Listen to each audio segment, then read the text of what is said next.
हाँ सही है, वो मेरे फ़ोन का कैमरा गंदा हो गया था।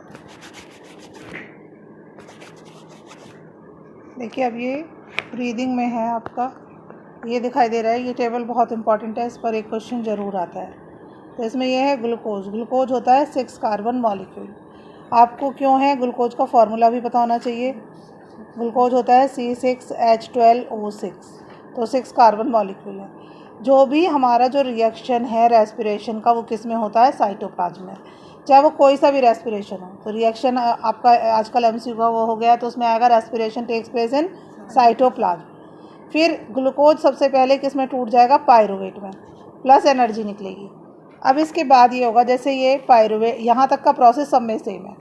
ईस्ट होगा, ईस्ट मैंने अभी बता दिया। ईस्ट क्या करता है, in the absence of oxygen होता है, फर्मेंटेशन होता है। तो एब्सेंस ऑफ ऑक्सीजन होगा तो इसमें इथेनॉल बनेगा। इथेनॉल का फार्मूला ये रहा C2H5OH, इसीलिए इसको 2 कार्बन मॉलिक्यूल लिखा है, plus CO2 plus energy. Ethanol वही है पीने वाला अल्कोहल, इसे फर्मेंटेशन कहते हैं। अगर लैक ऑफ ऑक्सीजन होगा, जब ऑक्सीजन बहुत कम हो, यह कहाँ पे होता है, in our muscle cells. Question ये वाला तो पार्ट बहुत ही इंपॉर्टेंट है, कितनी बार आ गया कि अगर हम एक्सरसाइज करते हैं तो मसल में क्रैम्प्स क्यों आते हैं, तो किसकी वजह से आते हैं, lactic acid plus energy. Lactic acid 3 carbon molecule होता है। मतलब जब भी लैक ऑफ ऑक्सीजन होगा, जैसे हम कहीं दौड़ेंगे, कुछ भी करेंगे, पैरों में, हाथों में, कभी कभी आप बहुत से लोग ऐसे कहते हैं ना, ऐठन आ रही है, ऐठन आ रही है, पैर ऐठ गए जाता है मेरा, तो उसके अंदर किसी न किसी कारण से लैक ऑफ ऑक्सीजन होता है। जैसे लोग कहते हैं मुड़ जाता है पैर अंदर से, सुना है ना आपने, कभी कभी सबको हो जाता है। नहीं, मोच आना इज़ द डिफरेंट थिंग। आप पैर में जो अंदर बाइटा भी बोलते हैं कुछ लोग, कि पैर में बैठे बैठे अंदर ऐसा लगता है हड्डी सी मुड़ रही है, तो बहुत तेज़ दर्द होता है। तो वो क्या है, लैक ऑफ ऑक्सीजन है, लैक्टिक एसिड बन जाता है तुरंत। तो क्योंकि हमें प्रॉपर ऑक्सीजन चाहिए, प्रेजेंस ऑफ ऑक्सीजन है। और जो ये है एरोबिक ऑक्सीजन, और एरोबिक ऑक्सीडेशन कहाँ होता है, माइटोकॉन्ड्रिया में। माइटोकॉन्ड्रिया में। तो इसके एंड प्रोडक्ट्स हैं carbon dioxide, water and energy. तो ये तो हमें जनरल होता है, इसीलिए CO2 बाहर निकालते हैं हम, वाटर और एनर्जी मिलती है हमको। और ईस्ट, जब भी मैंने बताया था खाने की जो चीज़ों को, जैसे ब्रेड, केक, इन सबको फ्लफ़ी कौन बनाता है, ईस्ट बनाता है, बन वगैरह जो बनते हैं।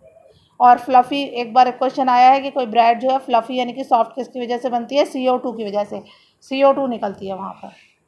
अब यहाँ पर देखिए नेक्स्ट नोट डाल के, energy released, energy released during cellular respiration is called ATP। ATP, ये वाला खास तौर से ATP। इसकी फुल फॉर्म लिख लीजिए ब्रैकेट में, adenosine, ADENOSINE, try, TRI, try phosphate, PHOSPHATE, phosphate. होता क्या है, देखिए ये होता है ADP। ADP क्या है, adenosine diphosphate plus phosphorus. Phosphorus इसमें मिला, एनर्जी लगी, तो ये ADP प्लस P, ये तीनों, ये वाला नहीं लिखना हमको पार्ट, हमको ADP plus P gives ATP। Adenosine diphosphate एक फॉस्फेट से मिला तो ट्राईफॉस्फेट बन गया, ये रिएक्शन लिख लीजिए। ADP plus P, arrow, arrow के ऊपर एनर्जी, एरो के आगे है ATP। अब जैसे इसमें कहा है कि जो प्लांट्स होते हैं उसमें रात को आप जाते हैं, रात को कभी ऐसे पूछते हैं कि रात को प्लांट्स के नीचे रुकना क्यों हार्मफुल होता है, क्योंकि रात में फोटोसिंथेसिस नहीं होता, रात में वो ऑक्सीजन नहीं निकालता, केवल CO2 निकालता है। ठीक है, तो लिखिए एट नाइट, नोट डाल के, at night the plants do not do photosynthesis, the plants do not do photosynthesis and oxygen is not released, and oxygen is not released, oxygen release नहीं होती। The concentration of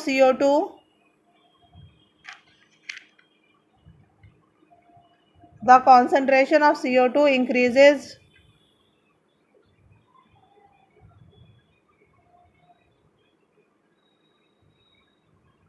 so it may be harmful to stay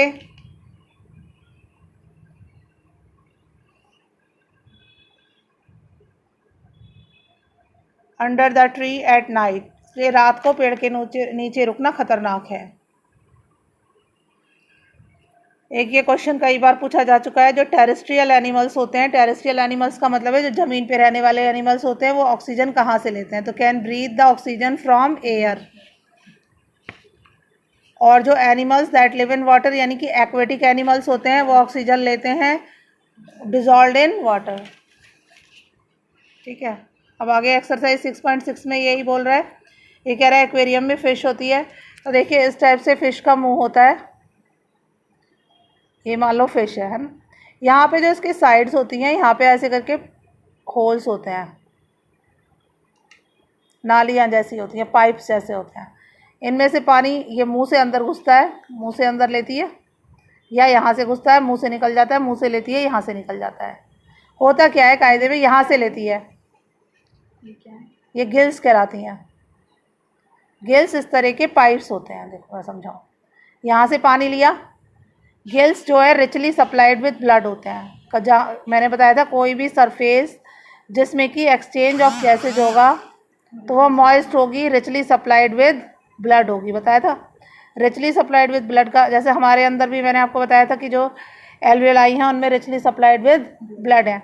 तो यहाँ से ये पानी आया, पानी किसका है, ऑक्सीजन लाया, इसने ऑक्सीजन ले ली, अंदर घुसा ली अपने, और ये इसके मुंह से गंदा पानी बाहर निकल गया, आउट हो गया CO2 की फॉर्म में। तो इसने रेस्पिरेशन किससे किया, गिल्स से। और गिल्स जो होती हैं, इसीलिए इसका मुंह आप देखिए बार बार खोलती है, वो बबल बनते रहते हैं। आपने फ़िश का देखा है। और रेट ऑफ रेस्पिरेशन फ़िश में बहुत ज़्यादा है। जैसे हम मान लीजिए 1 घंटे में, वैसे एग्जांपल दे रही हूँ, मुझे याद नहीं है एग्जैक्ट टाइम, कि हम 10 बार सांस लेते हैं मान लीजिए अंदर, इनहेल एक्सहेल, लेकिन फ़िश जो है 100 बार कर लेगी। क्यों?